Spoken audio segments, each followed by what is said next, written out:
여러분이 외식업 창업 때문에 이 자리에 오시진 않으셨지만 그냥 제가 외식업 창업의 통계 자료를 가지고 여러분에게 이야기를 하겠습니다. 다만 이건 외식업 통계 자료이지만 외식업이 아닌 업종도 크게 차이가 없는 것으로 저희는 파악을 합니다. 그래서 외식업이라고 보지 마시고 그냥 일반적인 자영업 창업 시장이라고 보시면 됩니다. 5년간 생존율이 20%밖에 안 된다는 거예요. 이거 되게 심각한 겁니다. 여러분, 지금 여러분과 같은 창업자가 지금 이 순간에 100명이 창업을 하면 어떻게 시간이 가면서 어떻게 바뀌느냐. 1년이 지나면 80명만 남아있어요. 20명이 도태된다는 것이죠. 3년이 지나면 30명이 더 도태가 돼서 50명만 남아있어요. 50명이 없어진다는 얘기입니다. 그렇게 해서 5년이 지나면 20명만 남아있고 80명이 소위 사라진다는 겁니다. 이 자료는 국세청 통계 자료거든요. 그러니까 이만큼 창업은 어려운데 많은 사람들이 설마 내가 그 80%에 끼겠어?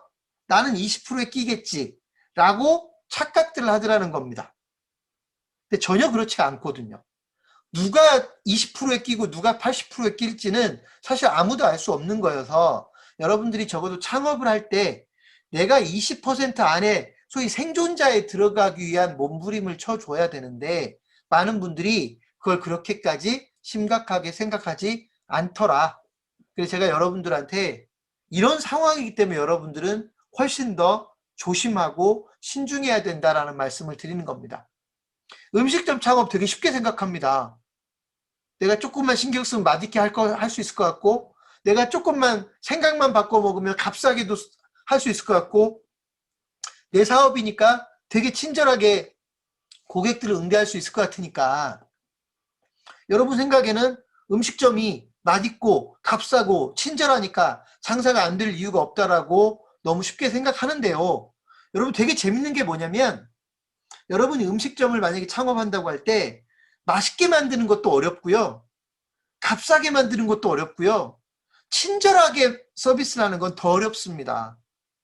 어떤 분들은 고객에게 친절하게 한다라는 게 내 마음만 고쳐 먹으면 친절할 수 있다고 생각하는데 전혀 그렇지 않습니다. 전혀. 그래서 이런 걸 너무 만만하게 생각할 게 아니라 여러분들이 그야말로 갈고 닦고 노력하고 고민해야 결국 만들어낼 수 있는 것인데 창업자들이 이걸 너무 쉽게 생각하더라. 그걸 제가 이제 요즘 이렇게 얘기를 해요. 여러분 혹시 백종원 대표가 운영하는 그 골목식당 매주 수요일 날 하죠. 골목식당 텔레비전을 보면 여러분 거기에 나오는 디테일한 이야기를 듣는 것도 중요하지만 거기에 나오는 분들, 소위 백종원 씨의 도움을 받는 분들이 어떤 분들인가를 보셔야 돼요. 백종원 대표의 도움을 받는 분들은 사실 별것도 아닌데 잘 못한 분들이에요. 별것도 아닌데 잘 못한 분들. 예를 들면 지난번에 혹시 어떤 할머니가 운영하던 떡볶이 가게를 20년이나 하셨는데 이분이 이 할머니가 떡볶이 가게를 20년이나 하셨는데 가서 백종원 대표가 맛을 보잖아요. 떡볶이 맛을 보는데 고개를 설레설레 흔들죠. 왜 20년이나 떡볶이 가게를 하셨는데 왜 떡볶이가 맛이 없을까? 이게 현실이라는 겁니다. 그래서 제가 이제 이 사례를 자주 드는데 그 자리에서 백종원 대표가 보여주려고 비교를 해주려고 그 자리에서 떡볶이를 손을 봅니다. 그러니까 그 할머니가 만들고 있는 떡볶이를 다시 만듭니다. 할머니가 보는 데서. 근데 어떻게 다시 만드냐면 재료는 다 똑같고요. 떡이나 뭐나 이건 다 똑같은 걸로 만드는데 스태프진한테 슈퍼마켓에 가서 고추장을 하나 사오라고 그래요. 시중에서 아무거나 고추장을 사오라고 한 다음에 떡볶이 소스를 이 할머니가 쓰던 소스를 절반을 쓰고요. 슈퍼마켓에서 사온 그냥 시중에서 살 수 있는 고추장을 절반을 섞어가지고 떡볶이를 만들어요. 그렇게 해서 그 할머니한테 먹어보라고 얘기를 해요. 어떤 결과가 만들어지냐면 그 할머니가 백종원 대표가 다시 만든 떡볶이를 먹으면서 눈물을 터뜨려요. 울음을 터뜨린다고요. 왜 그런 일이 벌어지느냐.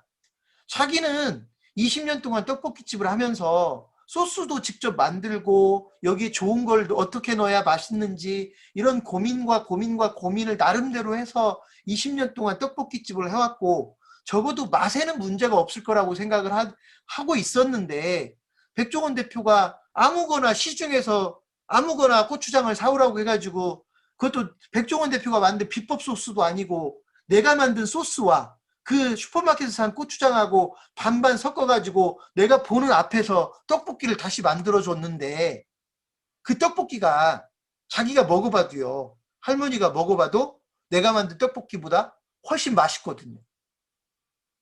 그러니까 거기서 울음을 터뜨리는 거예요. 이게 현실인데 많은 분들은 그 사실을 모릅니다. 내가 맘만 먹으면 맛있게 만들 수 있다고 생각합니다.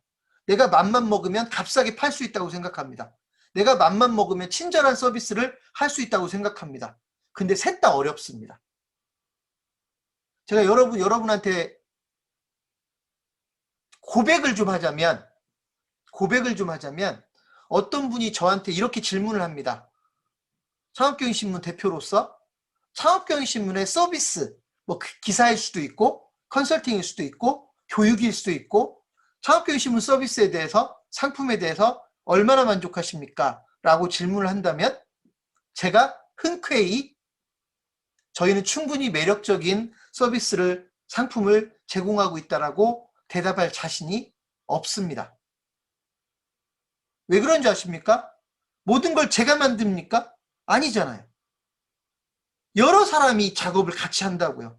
근데 그 작업에 참여하는 사람들이 모두 다 만족스러운 완벽하게 일을 할 수는 없는 것이거든요. 그러다 보니까 제 상품이고 저의 결과물이지만 제가 거기에 충분히 만족하지 못하는 거예요. 그 만족을 못하면 노력해서 바꿔야 되지 않겠느냐? 그게 쉽지 않은 겁니다. 그러니까 여러분이 창업을 해도 똑같을 거라고 저는 생각을 합니다.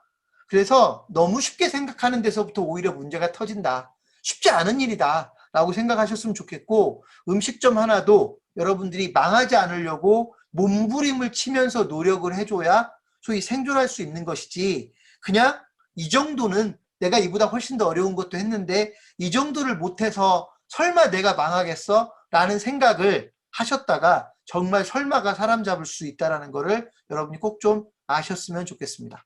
근데 이제 이걸 제가 전부 다 얘기할 수 없으니 이 중에서 제가 아까 말씀드렸던 몇 가지 공식들에 대해서 여러분들에게 알려드리면 여러분들이 그 공식만이라도 제대로 실천해서 적어도 적어도 기본적인 거는 지키는 그런 사업을 하셨으면 좋겠다